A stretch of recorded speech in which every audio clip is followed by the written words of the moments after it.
অনেক ঝঞ্ঝাটের পরে আমরা অবশেষে পেয়ে গেলাম আমাদের কাঙ্ক্ষিত একটা তাঁবু, যেটা হচ্ছে 4 জনের তাঁবু, কিন্তু এরা বলতেছে 8 জনকে থাকতে হবে। বুঝতে পারছেন? এদেরকে বলতেছে এখানে নাকি 8 জন থাকতে হবে। ভিতরে কি গরম? আল্লাহ, সিদ্ধ হয়ে যাব আমরা। সো এখন প্রায় 1টা বাজে, আমরা খাওয়া দাওয়া করবো, তারপর বিকালের দিকে যখন ছায়া পড়বে তখন এখানে আসব। বারবার উঠানামা করতে করতে আমরা ক্লান্ত। এর ওপর আবার খাবারের জন্য সিরিয়াল দিতে হবে।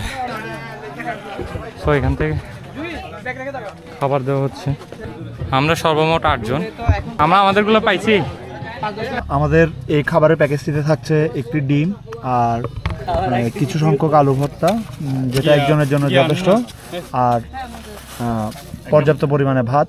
আশা করি একজনের জন্য এই পরিমাণ ভাত যথেষ্ট হবে। আর সাথে থাকছে আমাদের এই মাঝারি সাইজের একটা মুরগি। আর ওনাদের প্যাকেজিং সিস্টেমটা খুবই ভালো। আশা করি এই পরিবেশে খেতে খুব ভালো হবে। সার্ভ করছে তানভীর ভাই, আমাদেরকে সার্ভ করছে তানভীর ভাই।